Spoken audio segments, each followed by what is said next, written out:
इस video lecture में हम लोग मैकेनिक्स ऑफ सॉलिड का क्वेश्चन जो है सॉल्व करेंगे, जो गुजरात टेक्नोलॉजिकल यूनिवर्सिटी में पूछा गया था समर 2020 में। ठीक है, तो इसमें जो है समर 2020 में जो है आपका जो मॉड्यूल 1 है, ठीक है, मॉड्यूल 1 यूनिट 1 से जो है आपको ये क्वेश्चन पूछा हुआ है। ठीक है, आपको जो है 6 क्वेश्चंस पूछे गए हैं, तो हम लोग एक एक करके डिस्कस करेंगे। ठीक है, तो मॉड्यूल 1 से ही क्वेश्चन है। तो पहला है state law of parallelogram of forces. ठीक है, तो ये हमने फिजिक्स में भी 11th में पढ़ा था, और हमारा ये जो है मैकेनिक्स ऑफ सॉलिड जो सब्जेक्ट है उसमें भी ये क्वेश्चन जो है पूछा गया है। ये आपको फंडामेंटल कॉन्सेप्ट है मैकेनिक्स ऑफ सॉलिड का। ठीक है, तो ये क्या कहता है, law of parallelogram of forces. ठीक है, तो law of parallelogram of forces states that if two co-planar and concurrent forces acting on a particle at same time be represented in magnitude and direction by two adjacent sides of parallelogram drawn from a point, their resultant force is represented in magnitude and direction by the diagonal of parallelogram drawn from the same point। ठीक है, तो ये तो इसका statement हो गया। इसका क्या मतलब हुआ कि law of parallelogram of forces क्या कहता है कि अगर दो फोर्सेस है जो कि को प्लेनर मतलब एक ही प्लेन में है ना, कोई दो फोर्स है।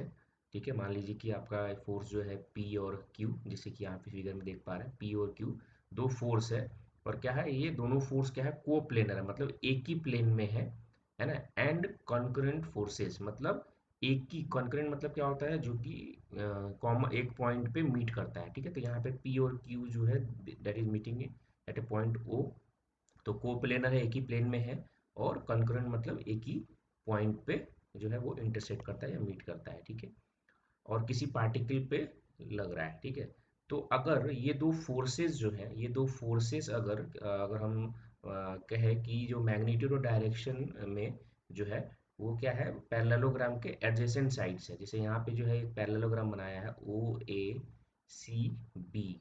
ठीक है, तो अगर मान लीजिए कि Q जो है एक साइड है, और दूसरा जो है जो एडजेसेंट साइड है वो मान लीजिए कि वो P है।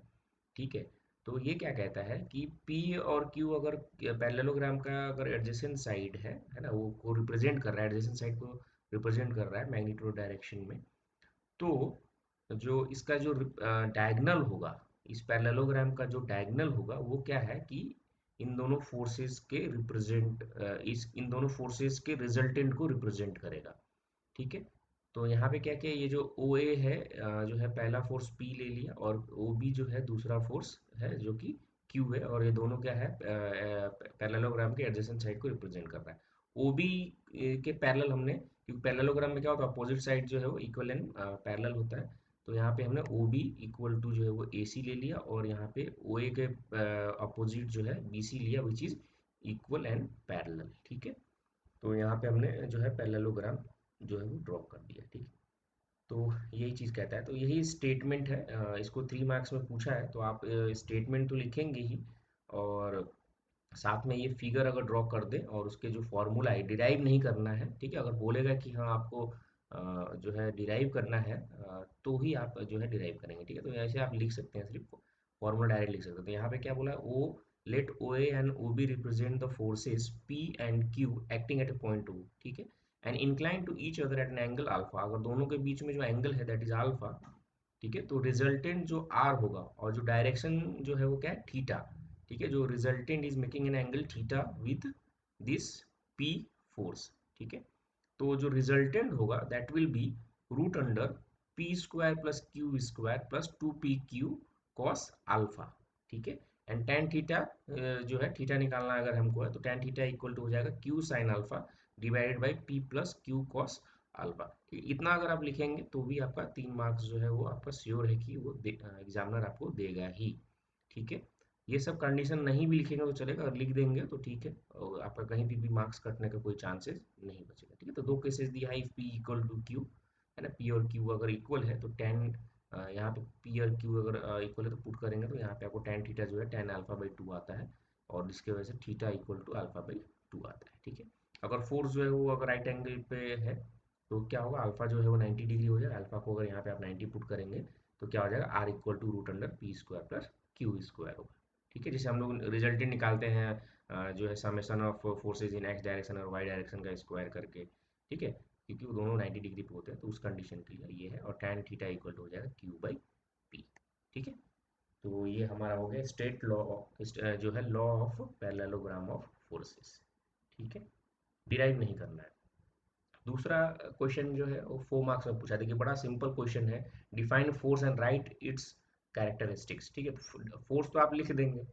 ठीक है, तो जैसे हम लोग जो स्कूल के टाइम का जो डेफिनेशन होता है, क्या बोलते हैं, तो पुश और pull that makes body move is called force. ठीक है, इसको ही हम लोग फोर्स बोलते हैं, जो हम लोग 8-9 में जो थे, तो हम लोग फोर्स का डेफिनेशन ये पढ़ते थे। ठीक है, तो यहाँ पे थोड़ा सा इंजीनियरिंग के जो है पॉइंट ऑफ व्यू से जो है डेफिनेशन दिया गया, an agency which produces motion in a body और alters the existing state of motion in a body is called a force. ठीक है, तो कोई भी एजेंसी जो क्या कर रहा है, बॉडी में जो है वो मोशन प्रोड्यूस कर रहा है, और उसके जो एग्जिस्टिंग स्टेट है मोशन का, बॉडी बॉडी का जो एग्जिस्टिंग स्टेट है, ठीक है, उसको अल्टर करता है, तो दैट इज फोर्स। ठीक है, अब इसकी कैरेक्टरिस्टिक्स क्या है, तो ये बड़ा आपको लगेगा क्या कैरेक्टरिस्टिक्स में क्या लिखे, तो आपको सब पता है, लेकिन वही चीज़ को यहाँ पे आपको लिखना है। जैसे पहला कैरेक्टरिस्टिक क्या है, force is a vector quantity, मतलब वेक्टर क्वांटिटी मतलब उसका क्या है, डायरेक्शन होता है।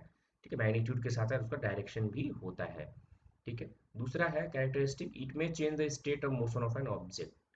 ठीक है, अगर बॉडी अगर रेस्ट में है तो फोर्स क्या है, उसको मोशन में ला सकता है, अगर बॉडी मोशन में है तो फोर्स अप्लाई करके उसको रेस्ट में लाया जा सकता है, मतलब स्टेट, उसके मोशन का जो स्टेट है वो चेंज कर सकते हैं। ठीक है, इट में change the shape of an object. ठीक है, किसी भी ऑब्जेक्ट का जो शेप है, मतलब उसको डिफॉर्म कर सकता है।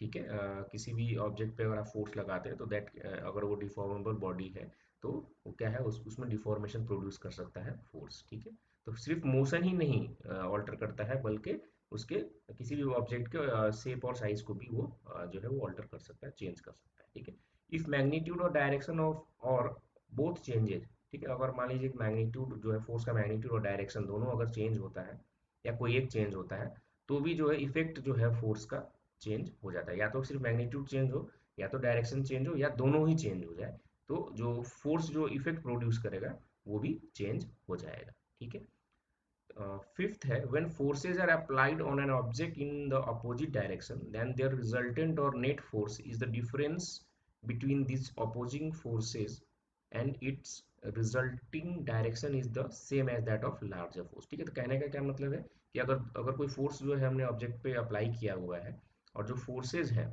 वो अपोजिट डायरेक्शन में जो है वो एक्ट कर रहे हैं, दो फोर्सेज है मान लीजिए, और अपोजिट डायरेक्शन में एक्ट कर रहे हैं, तो उसका जो रिजल्टेंट होगा या फिर जो नेट फोर्स होगा, वो क्या होगा, अपोजिंग जो अपोजिट फोर्सेज है उनका डिफरेंस होगा, और उसका डायरेक्शन क्या होगा, तो इन दोनों में से जिसका लार्जर वैल्यू होगा फोर्स का, जो है उसी डायरेक्शन में जो है आपका जो नेट जो फोर्स है या रिजल्टेंट फोर्स का डायरेक्शन होगा। ठीक है, मान लीजिए कि अगर जो है 10 किलो न्यूटन एक फोर्स है, जो राइट हैंड डायरेक्शन, मतलब एक्स डायरेक्शन में मान लीजिए पॉजिटिव एक्स डायरेक्शन में लग रहा है, और 5 किलो न्यूटन जो है आपको जो है नेगेटिव एक्स डायरेक्शन में लग रहा है, तो रिजल्टेंट क्या होगा, ऑफकोर्स 10 किलो न्यूटन अगर इधर राइट में है और लेफ्ट की तरफ जो है 5 किलो न्यूटन है। ठीक है, तो ऑफकोर्स नेट जो होगा वो क्या होगा, 10-5 डिफरेंस, तो मैग्नीट्यूड तो आपने निकाल लिया 10-5, लेकिन किस डायरेक्शन में होगा, तो ऑफकोर्स 10 जिस तरफ लग रहा है, जो लार्जर वैल्यू की तरफ ही जो है वो आपका रिजल्टेंट फोर्स का डायरेक्शन होगा, मतलब जो है आपको 5 जो है किलो न्यूटन इन एक्स पॉजिटिव एक्स डायरेक्शन जो है वो होगा। ठीक है, ये एग्जाम्पल से आप समझ गए। ठीक है, if two forces acting on an object are equal in magnitude but opposite in direction, the net force acting on the body is zero. ठीक है, अगर दो फोर्सेज है, अगर कोई ऑब्जेक्ट पे एक्ट कर रहा है और इक्वल है, दोनों का मैग्नीट्यूड मतलब 5 किलो न्यूटन 5 किलो न्यूटन अगर मान लीजिए है ना, और डायरेक्शन जो है अपोजिट है, मतलब एक पॉजिटिव एक्स डायरेक्शन में है और दूसरा जो है पॉजिटिव नेगेटिव जो है एक्स डायरेक्शन में है, तो उसका नेट जो होगा वो क्या होगा, डिफरेंस दैट इज जीरो, है ना, तो मैग्नीट्यूड तो जीरो हो गया। ठीक है, तो नेट फोर्स ही आपका जीरो हो गया। ठीक है, तो मैग्नीट्यूड जो है वो जीरो हो गया, डायरेक्शन तो कुछ है क्योंकि फोर्स किसी तरफ लग नहीं रहा है। ठीक है, तो वो आपका कहीं भी बॉडी पे फोर्स लग नहीं रहा है, तो नेट फोर्स इज जीरो। ठीक है, तो ये अब एक और क्वेश्चन इसमें जो है न्यूमेरिकल है, बिल्कुल इजी न्यूमेरिकल है। यहाँ पे आप देख सकते हैं बहुत सारे कोप्लेनर फोर्सेज आपको दिख रहे हैं, एक ही प्लेन में है। ठीक है, और एक ही कोप्लेनर तो है ही और कॉन्ग्रेंट भी है है ना, एक ही पॉइंट पे जो ये क्या कर रहे हैं, मिल मिल भी रहे हैं, है ना। तो इसको बोल रहा है, इसमें क्या बोल रहा है कि फाइंड द मैग्नीट्यूड निकालना है आपको और direction of resultant of force system. ठीक है, तो कोप्लेनर है और कॉन्ग्रुएंट है। ठीक है, कितने सारे फोर्सेज है, इसमें 5 है, और मैं आपको 1 2 3 एंड 4 एंड 5, तो अपने को पता है, मैंने आपको विंटर 2020 के में भी जो बताया था, लेकिन उसमें क्या है, वो कोप्लेनर तो था, कॉन्ग्रुएंट नहीं था। ठीक है, लेकिन मेथड जो है वो सेम रहेगा। तो यहाँ पे जो है अपने को क्या करना है, एक टेबल बनाना है, सीरियल नंबर लिखना है।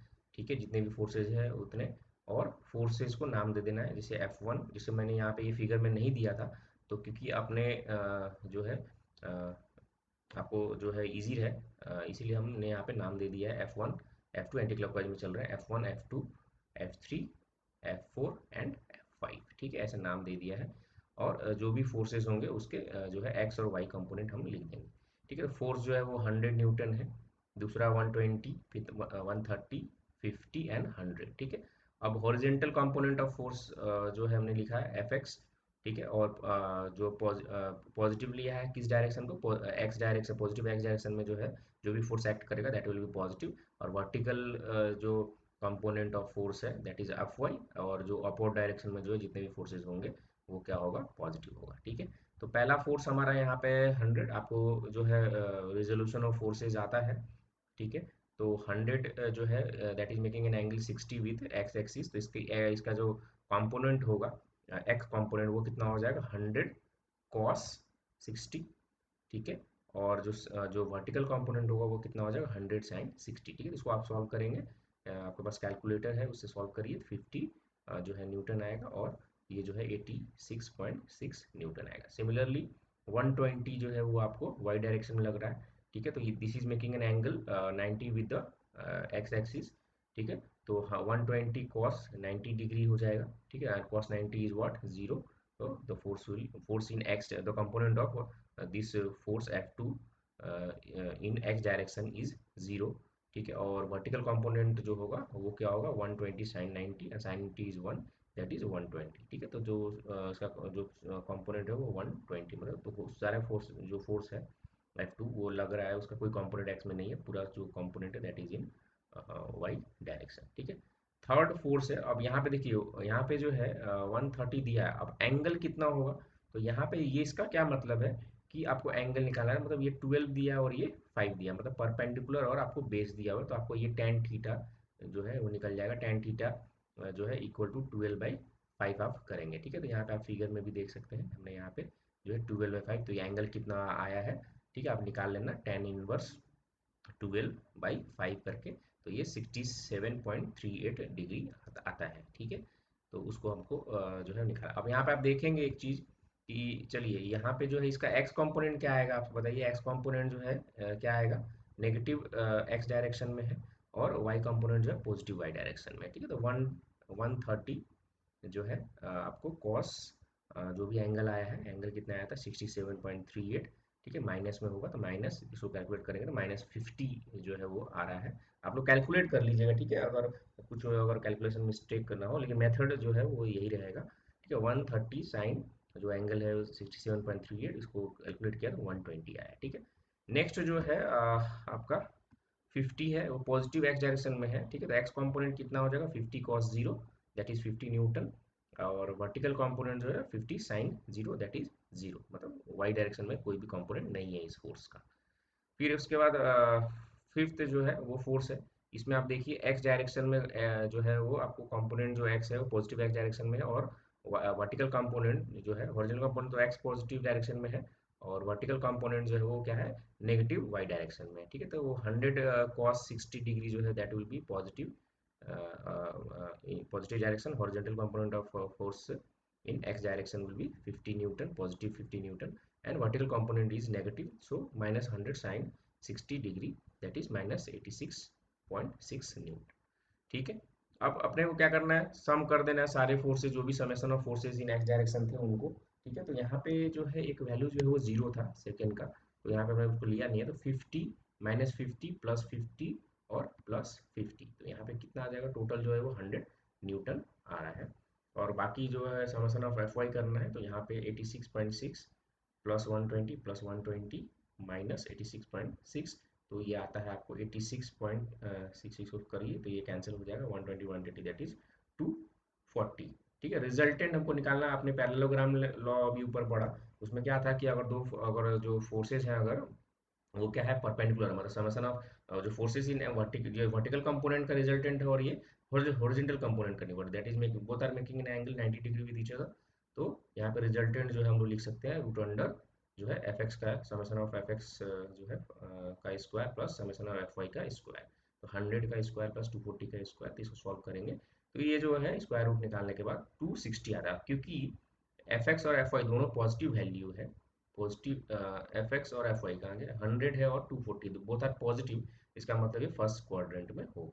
ठीक है, और एंगल निकालने के लिए अभी पैरेललोग्राम आपने पढ़ा है ना, अल्फा इक्वल टैन इनवर्स है ना, vertical component divided by horizontal component 240/100, तो ये आता है 60 डिग्री। ठीक है, अब इसकी डायरेक्शन दिखाने का है तो ऐसे दिखाना होगा आपको कि एक्स से जो है वो रिजल्टेंट जो है वो 60 डिग्री, ये जो दिया हुआ है 60 डिग्री एंगल बना रहा है, और रिजल्टेंट कितना है हमारा 260 है। तो इस तरह से आप फिगर जरूर बनाएंगे एग्जाम में भी। ठीक है, ताकि जो है आपको मार्क्स जो है आपका इसमें कट ना किया जाए। ठीक है, तो नेक्स्ट लेक्चर में जो है हम लोग करेंगे बाकी के क्वेश्चंस समर 2020। ठीक है।